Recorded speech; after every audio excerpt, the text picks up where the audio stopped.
Hello friends, സച്ചിലി ബ്ലോഗിൻ്റെ പുതിയൊരു വീഡിയോയിലേക്ക് എല്ലാവർക്കും സ്വാഗതം. ഇന്ന് നമ്മുടെ വള്ളത്തിൽ ചൂരക്കറിയാണ് വെക്കുന്നത്. അപ്പോൾ ചൂരക്കറി 2-3 രീതിയിലൊക്കെ വെക്കാറുണ്ട്. ഇന്ന് നമ്മൾ കറി വെക്കുന്നതെന്ന് പറയുമ്പോഴത്തേക്ക് മസാലകളെല്ലാം വറുത്ത് നല്ല രീതിയിൽ എടുത്തിട്ടാണ് കറി വെക്കാൻ പോകുന്നത്. അപ്പോൾ മുളക് പൊടിയും മല്ലിപ്പൊടിയും അതുപോലെ തന്നെ മഞ്ഞൾപ്പൊടിയും ഇതെല്ലാം കൂടെ ഒന്ന് ആദ്യമേ വറുത്തെടുത്തിട്ടാണ് നമ്മൾ കറി വയ്ക്കുന്ന കാര്യങ്ങളിലേക്ക് പോകുന്നത്. അപ്പോൾ നമ്മൾ അരിഞ്ഞു വെച്ചിരിക്കുന്ന തക്കാളി, അതുപോലെ തന്നെ സവാള, പച്ചമുളക്, പിന്നെ കറിക്ക് ആവശ്യമായ തോട്ടുപുളി, കുടംപുളി എന്നൊക്കെ പറയും, അത് ചെറിയൊരു തീ ഉപയോഗിച്ചാണ് ഇപ്പോൾ നമ്മൾ മസാലകളെല്ലാം ഒന്ന് വറുത്തെടുക്കുന്നത്. അപ്പോൾ കൂടുതൽ തീ ആയിക്കഴിഞ്ഞാൽ ഈ മസാലകളൊക്കെ കരിയാനും അതുപോലെ തന്നെ അടുക്കി പിടിക്കാനൊക്കെ സാധ്യതയുണ്ട്. അതുകൊണ്ട് നമ്മളിപ്പോൾ ഈ മസാലയെല്ലാം ചെറിയൊരു തീയിൽ തന്നെയാണ് വറുത്ത് എടുക്കുന്നത്. എന്നിട്ട് ഇത് വറുത്ത് മാറ്റിക്കഴിഞ്ഞാൽ ഈ ഒരു പാത്രത്തിൽ തന്നെ നമുക്ക് അപ്പോൾ കറി വയ്ക്കാനും പറ്റും. അതുകൊണ്ട് നമ്മൾ വേറൊരു പാത്രം എടുക്കാറില്ല. അപ്പോൾ ഈ ഒരു മസാലയെല്ലാം ഒരുവിധം ഒന്ന് വറുത്ത് എടുത്താൽ മതി. അപ്പോൾ കുറച്ച് നേരം ഒന്ന് ചെറിയൊരു തീയിലാണ് നമ്മൾ ഇങ്ങനെ ഇളക്കിക്കൊണ്ടിരിക്കണം. അല്ലെങ്കിൽ ആ ഇളക്കാത്ത ഭാഗം അത്രയും അവിടെ നിന്ന് കരിഞ്ഞു പോകാൻ സാധ്യത കൂടുതലാണ്. അപ്പോൾ അതുകൊണ്ട് നമ്മൾ ചെറിയ തീയാണെങ്കിൽ പോലും നല്ല രീതിയിലൊന്ന് ഇളക്കി കൊടുക്കണം. അല്ലെങ്കിൽ പാത്രം ചൂടാകുന്നതനുസരിച്ച് തന്നെ ഈ മസാലകളെല്ലാം പെട്ടെന്ന് കരിഞ്ഞു പോകാനുള്ള സാധ്യത വളരെ കൂടുതലാണ്. അപ്പോൾ നമ്മൾ ഒരുവിധം മസാല മൂത്ത് വന്നിട്ടുണ്ട്. അപ്പോൾ ഇനിയിപ്പോൾ അത് സ്റ്റൗവൊക്കെ ഓഫാക്കി ഈ മസാലകളെല്ലാം കോരി മാറ്റി വയ്ക്കാൻ പോവുകയാണ്. അപ്പോൾ അതിന് ശേഷം നമ്മൾ ഈ ഒരു പാത്രത്തിൽ തന്നെയാണ് ഇനിയിപ്പോൾ ബാക്കി പാചകങ്ങളെല്ലാം ചെയ്യാൻ പോകുന്നത്.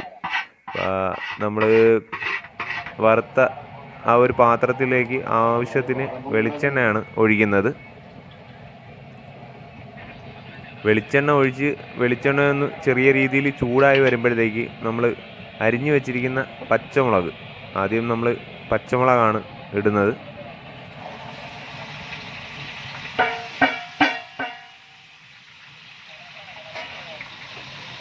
പച്ചമുളകൊക്കെ ഇട്ട് ചെറിയ രീതിയിലൊന്ന് ഇളക്കിയതിന് ശേഷം അതിൻ്റെ ഒരു പച്ചമണവും അതുപോലെ അതൊന്ന് ചെറിയ രീതിയിലൊന്ന് വാടി വരുന്നവരൊന്ന് ഇളക്കി കൊടുക്കുക. അപ്പോൾ മുളകൊന്ന് വാടി വന്നതിന് ശേഷം മാത്രമാണ് നമ്മൾ അരിഞ്ഞു വെച്ചിരിക്കുന്ന സവാള ഇതിലേക്ക് ഇടുന്നത്. നമ്മുടെ കൊച്ചു വള്ളത്തിൽ കുറച്ച് മീൻ ഉണ്ടായിരുന്നു, അപ്പോൾ അത് കരയ്ക്ക് കൊണ്ട് കൊടുത്ത് ഇപ്പോൾ ബോട്ടിൽ നിന്നാണ് നമ്മൾ കറിക്ക് ആവശ്യമായ ചൂര വാങ്ങിയത്. അപ്പോൾ മുളക് നമ്മൾ വറുത്തൊക്കെ എടുക്കുന്നതെന്ന് പറയുമ്പോഴത്തേക്ക് ഇതുപോലെ സമയമുള്ളത് നേരത്തെയാണ്. അത് വള്ളം വലക്കോരൊന്നും ഇല്ലാതെ കിടക്കുന്നൊരു സമയങ്ങളിലൊക്കെയാണ് ഇതുപോലെ ഇത്രയും സമയമൊക്കെ എടുത്ത് കറി വയ്ക്കുന്നത്. അല്ലെങ്കിൽ നമ്മൾ പെട്ടെന്ന് തന്നെ കറി വെച്ച് പോവുകയാണ് ചെയ്യാറുള്ളത്. ഇപ്പോൾ സമയമുള്ളപ്പോൾ മാത്രമാണ് ഇതുപോലെ നമ്മൾ സമയമെടുത്ത് കറി വയ്ക്കുന്നത്. ഇപ്പോൾ ഇതിലേക്ക് അരിഞ്ഞു വെച്ചിരിക്കുന്ന സവാളയാണ് ഇട്ടിരിക്കുന്നത്. സവാള ഇട്ട് നല്ലതുപോലെ ഒന്ന് വാടി വന്നതിന് ശേഷമാണ് ഇനിയിപ്പോൾ അടുത്ത തക്കാളി ഇടുന്നത്. അപ്പോൾ ഈ സവാള ഇട്ട് ഒരു ബ്രൗണിഷ് കളറാണ്.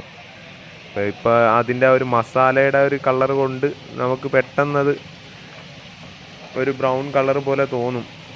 കുറച്ചും കൂടെ ഒരു സവാള നല്ല രീതിയിലൊന്ന് മൂത്ത് വരണം. അതിനുശേഷം മാത്രമാണ് നമ്മൾ അതിലേക്ക് ബാക്കി തക്കാളിയും ഇതുമെല്ലാം ഇടാൻ പോകുന്നത്. അപ്പം നല്ലതുപോലെ ഒന്ന് വാടി വരണം. ഇപ്പോഴാണെങ്കിൽ വള്ളക്കാരെല്ലാം വലക്കോരില്ലാത്തതുകൊണ്ട് എൻജിനെല്ലാം ഓഫാക്കി അവിടെയൊക്കെ ആയിട്ട് കിടക്കുകയാണ്. അപ്പോൾ ആ ഒരു സമയങ്ങളിലൊക്കെയാണ് നമ്മൾ ഇതുപോലെ കറികളൊക്കെ നല്ല രീതിയിൽ വെക്കാൻ ശ്രമിക്കുന്നത്. അല്ലെങ്കിൽ പിന്നെ വയ്ക്കുന്നതെന്ന് പറയുമ്പോഴത്തേക്ക് പെട്ടെന്ന് ഉള്ള കറികളൊക്കെ ആയിരിക്കും വെക്കുന്നത്. മസാലകളൊന്നും ഇതുപോലെ വറുത്തിട്ടൊന്നും ആയിരിക്കത്തില്ല. നമ്മൾ വളരെ പെട്ടെന്ന് ആഹാരം കഴിക്കാൻ വേണ്ടി ഒരു കറി വയ്ക്കുന്ന പോലെ വയ്ക്കത്തേ ഉള്ളൂ. സമയമുള്ളപ്പോഴാണ് ഇതുപോലെ മസാലകളൊക്കെ വറുത്തും എല്ലാം നമ്മൾ കറി വയ്ക്കാൻ നോക്കുന്നത്. ഇപ്പോഴാണെങ്കിൽ വലക്കോരുമില്ല, വള്ളം ഇങ്ങനെ വെറുതെ ഇങ്ങനെ കിടക്കുകയും കൂടെയാണ്. അപ്പോൾ തക്കാളി ഇടാൻ പോവുകയാണ്.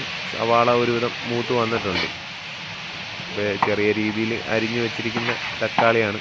അത് നല്ല രീതിയിലൊന്ന് വാടി വരുന്നവരൊന്ന് അടച്ചു വെച്ച് വേവിക്കുകയാണ് സാധാരണ ചെയ്യുന്നത്. തക്കാളി ഇട്ടതിന് ശേഷം ഒന്ന് അടച്ചു വെച്ച് കഴിയുമ്പോഴത്തേക്ക് ആ ഒരു തക്കാളി പെട്ടെന്ന് വെന്ത് കിട്ടാറാണ് നമുക്ക്. അതിനുശേഷം മസാലകളെല്ലാം പിന്നെ അതിൽ ചേർക്കാവുന്നതാണ്. അപ്പോൾ തക്കാളി ഒരുവിധം വെന്ത് ഉടഞ്ഞു വന്നിട്ടുണ്ട്. ഇനിയിപ്പോൾ നമ്മൾ വറുത്ത് വെച്ചിരിക്കുന്ന മസാലയാണ് ഇതിലേക്ക് ചേർക്കാൻ പോകുന്നത്. ഇപ്പോൾ തക്കാളിയും പച്ചമുളകും അതുപോലെ തന്നെ സവാളയും എല്ലാം നല്ല രീതിയിൽ വാടി വന്നിട്ടുണ്ട്. അപ്പോൾ അതിലേക്കാണ് നമ്മൾ വറുത്ത് നേരത്തെ മാറ്റി വച്ചിരിക്കുന്ന മസാല അതിലേക്ക് എല്ലാം കൂടെ ചേർത്തതിന് ശേഷം നല്ല രീതിയിലൊന്ന് ഇളക്കുക. നല്ല രീതിയിൽ ഇളക്കി കഴിയുമ്പോഴത്തേക്ക് ആ ഒരു തക്കാളിയിലും ആ ഒരു സവാളയും പച്ചമുളകും എല്ലാം ആ മസാലകളെല്ലാം പിടിച്ചതിന് ശേഷം നമ്മൾ കഴുകി നേരത്തെ മാറ്റി വെച്ചിരിക്കുന്ന കുടംപുളിയും അതുപോലെ തന്നെ അത് വെച്ചിരിക്കുന്ന ആ വെള്ളവും കൂടെയാണ് ആദ്യം നമ്മൾ അതിലേക്ക് ഒഴിക്കുന്നത്. അതുപോലെ ഒന്ന് ഇളക്കുക. നല്ലതുപോലെ ഒന്ന് ഇളക്കി കഴിയുമ്പോഴത്തേക്ക് ആ ഒരു മസാലകളെല്ലാം എല്ലാ ഭാഗങ്ങളിലുമൊക്കെ നല്ല രീതിയിലൊന്ന് പിടിക്കും. അതിനുശേഷം നമ്മൾ ഫിഷ് മസാല ഒരു 50 ഗ്രാം ഫിഷ് മസാലയാണ് ഇതിലേക്ക് നമ്മൾ ചേർത്തിരിക്കുന്നത്. പിന്നെ നമ്മൾ എടുക്കുന്നതെന്ന് പറയുമ്പോഴത്തേക്ക് കുരുമുളക് പൊടിയാണ്. കുരുമുളക് പൊടി മുളക് പൊടിയേക്കാൾ കൂടുതലാണ് നമ്മൾ കുരുമുളക് പൊടി കറിക്ക് എടുക്കുന്നത്. മുളക് പൊടി നമ്മൾ കുറച്ചിട്ട് കുരുമുളക് പൊടിയായിരിക്കും കൂടുതലായിട്ടും നമ്മൾ കറി വയ്ക്കാനായിട്ട് എടുക്കാറുള്ളത്. ഇതെല്ലാം കൂടി നല്ലതുപോലെ ഒന്ന് ഇളക്കിയതിന് ശേഷം നമ്മൾ മീനൊക്കെ കഴുകി മാറ്റി വെച്ചിട്ടുണ്ട്. അപ്പോൾ ഇനി കറിക്ക് ആവശ്യമായ വെള്ളമാണ് നമ്മൾ ഇതിലേക്ക് ഒഴിക്കുന്നത്. ആവശ്യത്തിന് വെള്ളവും കൂടെ ഒഴിച്ച് അതിലേക്ക് കറിക്ക് ആവശ്യമായ ഉപ്പ് നമ്മൾ വളരെ കുറവാണ് ഉപയോഗിക്കാറുള്ളത്. ആൾക്കാരൊക്കെ ഒത്തിരി പ്രായം ചെന്നവരും ഉള്ളത് കൊണ്ട് കറിയിൽ ഉപ്പ് വളരെ കുറവായിരിക്കും. എന്നാലും ആവശ്യത്തിന് ഉപ്പ് കാണുകയും ചെയ്യാറുണ്ട്. അപ്പോൾ അതെല്ലാം കൂടെ ഒന്ന് ഇളക്കി കറി ഒന്ന് ചെറിയ രീതിയിൽ തിളച്ച് വരുമ്പോഴത്തേക്ക് ഇനി ഇതിലേക്ക് മീൻ നമുക്ക് ഇട്ടാൽ മതി. അപ്പോൾ ചൂര ആയതുകൊണ്ട് നമ്മൾ ബോട്ടിൽ നിന്നും കൂടെ വാങ്ങിയതായിരുന്നു. അപ്പോൾ മീൻ ഒരുവിധം ഉടഞ്ഞ് ഇരിക്കുകയാണ്. വെട്ടിയപ്പോൾ തന്നെ മീൻ നല്ലതുപോലെ ഒന്ന് ഉടഞ്ഞിട്ടുണ്ടായിരുന്നു. അപ്പോൾ നമുക്ക് കൂടുതലായിട്ട് മീൻ ഇളക്കാൻ പറ്റത്തില്ല. അതുകൊണ്ട് നമ്മൾ മസാലകളെല്ലാം ഒന്ന് താഴേന്ന് മീനിൻ്റെ മുകളിലേക്ക് കോരി ഒഴിക്കുകയാണ് ആദ്യമേ ചെയ്യാറുള്ളത്.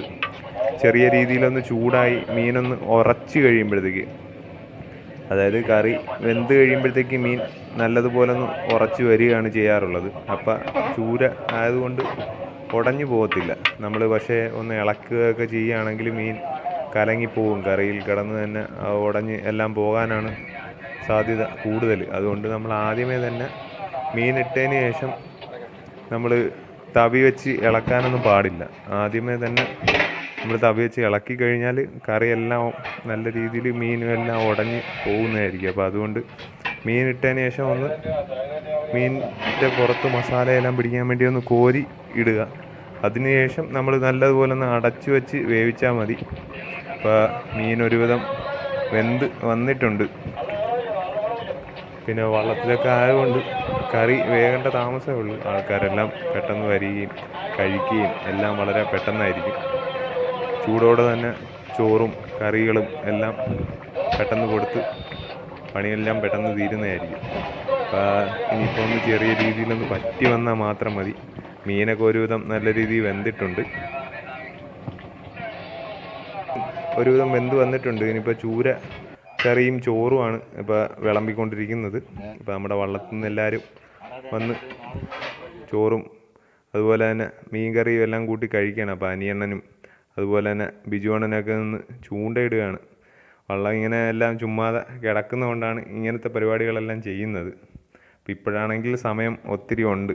വലക്കോര് ഇല്ലാത്തത് കൊണ്ടുമാണ് ഇങ്ങനെ ഒന്ന് ചൂണ്ടയൊക്കെ ഇടാനും അതുപോലെ തന്നെ കറിയൊക്കെ ഇത്രയും സമയമെടുത്ത് വയ്ക്കാനൊക്കെ പറ്റുന്നത്. അല്ലെങ്കിൽ നമ്മൾ വളരെ പെട്ടെന്ന് തന്നെ കറിയൊക്കെ വെച്ച് എല്ലാം കൊടുക്കാറാണ് പതിവ്.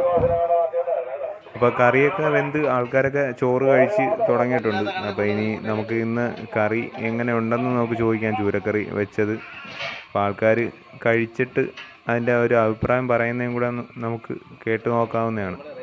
എല്ലാവരും എന്ത് പറയുമെന്ന് അറിയത്തില്ല. എന്നാലും ഒന്ന് ചോദിച്ചു നോക്കാം കറി ഇന്നത്തെ എങ്ങനെ ഉണ്ടെന്ന്.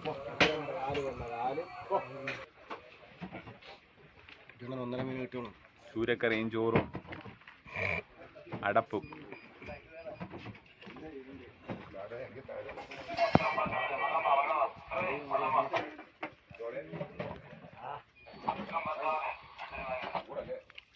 എങ്ങനെയുണ്ട്? ചൂരക്കറി എങ്ങനെയുണ്ട്? കൊള്ളാം.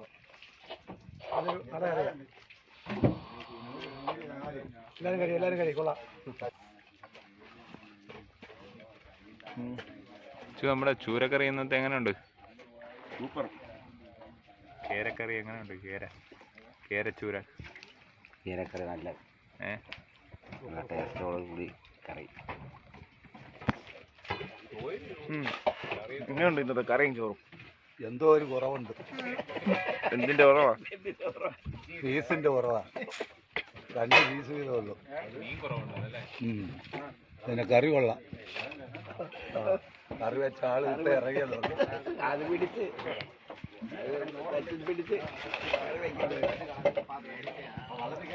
ഇന്നത്തെ കറി എങ്ങനെയുണ്ട്?